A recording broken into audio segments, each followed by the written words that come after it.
تو عزیزان گرامی یہ اسلام نہیں ہے۔ آج جو کچھ دنیا میں ہو رہا ہے، اور آج جس طریقے سے بہت سے ممالک ظلم کا شکار ہیں، اور بہت سی جگہوں کے اوپر اسلام کے نام پر، اللہ کے نام پر، توحید کے نام پر، نبوت کے نام پر، جہاد کے نام پر ظلم و ستم کی کا بازار گرم ہے۔ پہلی بات تو یہ کہ ہر مسلمان کا فرض ہے کہ وہ ایسے موقع پر ایسے لوگوں سے اپنی بیزاری کا اظہار کرے اور کہے کہ ہمارا ان سے کوئی تعلق نہیں ہے۔ اور دوسری بات میں آپ سے عرض کروں گا، اور وہ بڑے تجربے کی بات ہے، کہ اس انٹرنیٹ کے زمانے میں، اس فیس بک کے زمانے میں، اس سوشل میڈیا کے اتنے کلائمیکس پر پہنچ جانے کے زمانے میں آپ اپنے بچوں کی سخت نگرانی کیجیے۔ یہ جھوٹی مذہبیت کا سیلاب کہیں ان کو بہا کے نہ لے جائے اور کہیں راستے سے بھٹکا نہ دے۔ یہ کہ بچے جو کرتے ہیں کرنے دیجئے، ہم سے مطلب کیا، اتنے لبرل نہ ہو جائیے، ورنہ بہت زیادہ جو لوگ لبرل ہو جاتے ہیں بعد میں سر پہ ہاتھ رکھ کے روتے ہیں۔ حسین پر تو نہیں روتے مگر اپنے کرتوت پر روتے ہیں، سمجھے آپ؟ تو اپنے بچوں کی حفاظت کیجیے، اس لیے کہ یہ تحریکیں بڑی زبردست طریقے سے اپنے پاؤں پھیلا رہی ہیں اور بہت زبردست طریقے سے یوتھ کو متاثر کر رہی ہیں۔ لہذا ضرورت اس بات کی ہے کہ نوجوانوں کو یہ بتایا جائے کہ تم جس اسلام کو اسلام سمجھ رہے ہو وہ اسلام نہیں ہے، وہ ہلاکت ہے۔ یہ جو جنت کا دھوکہ دیا جا رہا ہے، یہ جنت کا دھوکہ دیا جا رہا ہے، یہ فریب نیا نہیں ہے، یہ پرانا فریب ہے، یہ پرانا فریب ہے۔ ایک شخص تھا تاریخ میں، یہ 1400 برس پرانی روایت ہے جو آج دہرائی جا رہی ہے کہ مات ڈالو جنت ملے گی، حور ملے گی، قصر ملے گا۔ وہاں سب علاج کرا کے مولوی صاحب آئے ہیں۔ جنت میں ایک مکان، اس کے اندر ایک حور، یہ سب ایک قاتل کے واسطے الاٹڈ ہے باقاعدہ، کہ ایک آدمی کو مارے اور فوراً بس جنت میں داخل۔ تو آپ جانتے ہیں یہ آئیڈیالوجی نئی نہیں ہے، یہ آئیڈیالوجی بہت پرانی ہے۔ ایک لعین تھا جس کا نام تھا مسلم ابن عقبہ، تاریخ میں پڑھیے گا جو میں نام لے رہا ہوں میں۔ ایک لعین تھا جس کا نام تھا مسلم ابن عقبہ، یہ یزید کی اس فوج کا سردار تھا جس نے مدینے کو تاراج کیا ہے، مسجد النبی میں گھوڑے بندھوائے ہیں، کعبے پر آگ برسوائی ہے اور کعبے کو جلایا ہے۔ کعبے کو جلا کے اور مدینے کو برباد کر کے اور کعبے میں مسجد الحرام میں انسانی لاشیں بچھا کے یہ بیمار پڑ گیا، اور جب بیمار پڑ گیا تو اتنا بیمار ہوا کہ اس کی موت کا وقت آ گیا۔ خدا کی قسم تاریخ میں پڑھ کے میرے رونگٹے کھڑے ہو گئے، اس کی موت کا وقت آ گیا۔ اور جب اس کی موت کا وقت آیا تو اس نے مرتے دم یہ کہا کہ اب تو میں دنیا سے جا رہا ہوں، لیکن جب اللہ مجھ سے پوچھے گا کہ کون سا عمل خیر لائے ہو تو میں یہی پیش کروں گا کہ میں نے تیرے امیر کے حکم پر کعبہ جلایا ہے،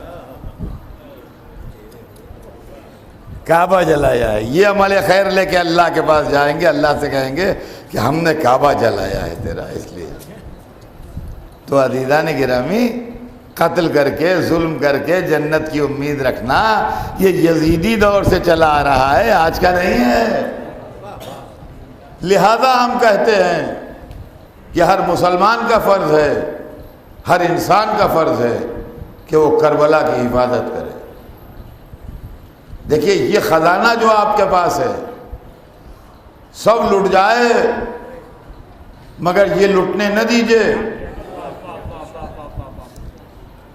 اور ان تحریروں سے، ان تقریروں سے، ان ہتھ کنڈوں سے ہوشیار رہیے جو فضائل اہل بیت کو دبانے کے لیے استعمال کیے جاتے ہیں۔ ارے صاحب کب تک خیبر خندق سنیں گے، کچھ کام کی باتیں پڑھیے۔ ارے اطہر صاحب آگے کیا پڑھ جاتے ہیں، 10 دن ہماری سمجھ میں تو نہیں آتا تھا، آپ کوئی کام کی بات تو پڑھتے نہیں، اب ادھر ادھر کی پڑھ جاتے ہیں۔ ارے صاحب اس سے کیا فائدہ ہوا؟ ہر وقت اپنے فائدے کی سوچنا یہ یہودی فکر ہے، اسلامی فکر نہیں ہے۔ کچھ اللہ کے لیے بھی کیجئے، سب اپنے فائدے کے لیے نہ کیجئے۔ اور سمجھ لیجئے کہ آج جو میں کہہ رہا ہوں پوری ذمہ داری سے کہہ رہا ہوں، اور میں ڈر کے بولنے والا نہیں ہوں۔ جو جس کا دل چاہے پڑھے، جو کچھ رسول لائے ہیں 23 برس میں سب پڑھیے، اور جو کچھ قرآن میں لکھا ہے سب پڑھیے، اور جو کچھ ارشاد نبوی ہیں سب پڑھیے۔ لیکن ایک بات یاد رکھیے گا، اگر ولایت علی نہ پڑھی تو کچھ نہ پڑھا۔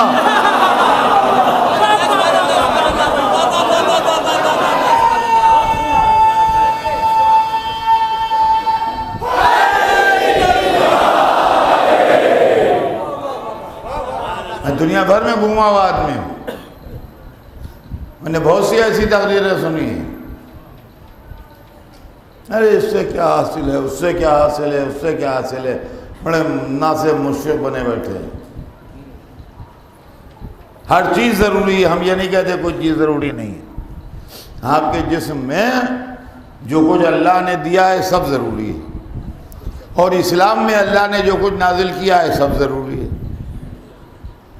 آنکھیں بھی ضروری ہیں ورنہ دیکھیں گے کیا، کان بھی ضروری ہیں ورنہ سنیں گے کیا، زبان بھی ضروری ہے ورنہ بولیں گے کیا، ہاتھ بھی ضروری ہیں ورنہ کام کیسے کریں گے، پاؤں بھی ضروری ہیں ورنہ راستہ کیسے چلیں گے، دل بھی ضروری ہے، پھیپھڑے بھی ضروری ہیں، لنگس ورنہ سانس کیسے لیں گے، دماغ بھی ضروری ہے ورنہ سوچیں گے کیسے۔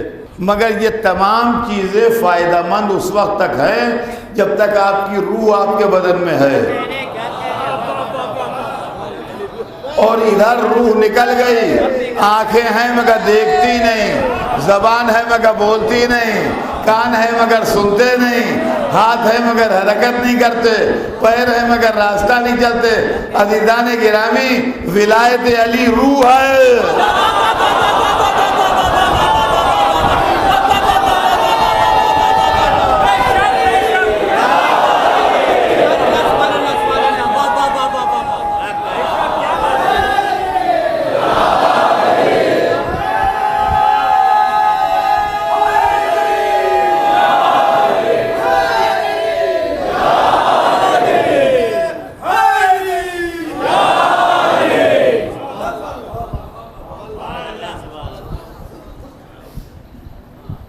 اب جب روح نکل گئی